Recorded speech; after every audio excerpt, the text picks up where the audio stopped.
ఇంకా నట ఏం చెప్తా ఉన్నాడు? తీన్మార్ మల్లన్నకు కాంగ్రెస్ పార్టీ మా నాయకత్వం ఎమ్మెల్సీ టికెట్ ప్రకటించిన తర్వాత చాలా చర్చ అయింది. ఎక్కడ? బీఆర్ఎస్ పార్టీలా. ఎట్లా? ఏదో సినిమాలో నువ్వోరా ముందుగా హీరోతో కొట్లాడుతాను అంటారు చూడు. నువ్వోరా అంటే నువ్వోరా అన్నట్టు నువ్వు చేయి అంటే అసలు చేయించోడే లేడు. మాకొద్దు ఎందుకు ఓడిపోతాడు అని. ఎవరు దొరకకపోయేసరికి పాపం ఆ పోరాన్ని పట్టుకొని తలుపు కట్టి తీసుకొని వచ్చేది. ఇక దుర్గమ్మ గుడి చుట్టూ దింపుతావు రేపు. నేను చెప్తా ఉన్నా, నిజంగా గెలిచే సీట్ అయితే నీకెందుకు ఇస్తారు తమ్మి? గెలిచే సీట్ అయితే వాళ్ళే తీసుకుంటారు కదా. నీ దుకాణం మూసినందుకే ఆ పదవ పరకలు ఉంటే ఆయనతో దొరుకుతారు, ఒడసగొట్టి ఎలా కొడతారు.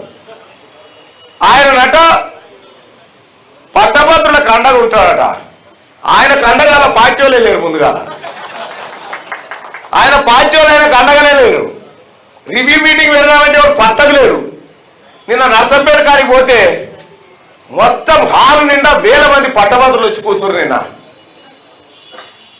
అంతకుముందు రోజు పెడితే 500 3 ఎట్లనే చేసి నింపుర్రా మీకు దండం పెడతా అని చెప్పి కేటీ రామారావు ఇజ్జత్ కేసు సవాల్ పెట్టుకుంటే కూడా కుర్చీలు తీసేస్తే ఆడికాడికి 60-70 మంది ఉన్నట.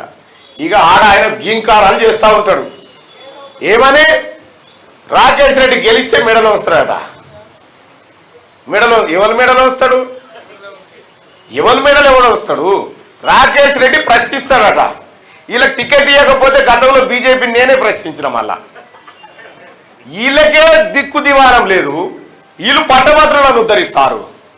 ఈ 10 ఏళ్ల కాలంలో పట్టభద్రులారా, ఈ వరంగల్ ప్రజలారా, అన్న ఒకసారి గుండె మీద చేసుకొని చెప్పండి. తీన్మార్ మల్లన్న కొట్లాడిందా లేదా అన్న? ఈ ప్రజల కోసం తీన్మార్ మల్లన్న కొట్లాడిందా లేదా?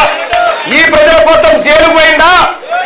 ఎన్ని దాడులు ఎదురైనా నిటారుగా నిలబడి అడ్డుకొని ఈ ప్రజల కోసం పోరాడినాం. ఇలా తెలంగాణ రాష్ట్రంలో బాతాల పోషెట్టిని పాతాళానికి పెట్టి కాంగ్రెస్ పార్టీ జెండా పైకి లేవట్టింది. కాంగ్రెస్ పార్టీ అధికారంలోకి రావడానికి మీ అందరి సహకారంతో ఇవాళ కాంగ్రెస్ పార్టీ అధికారంలోకి వచ్చింది.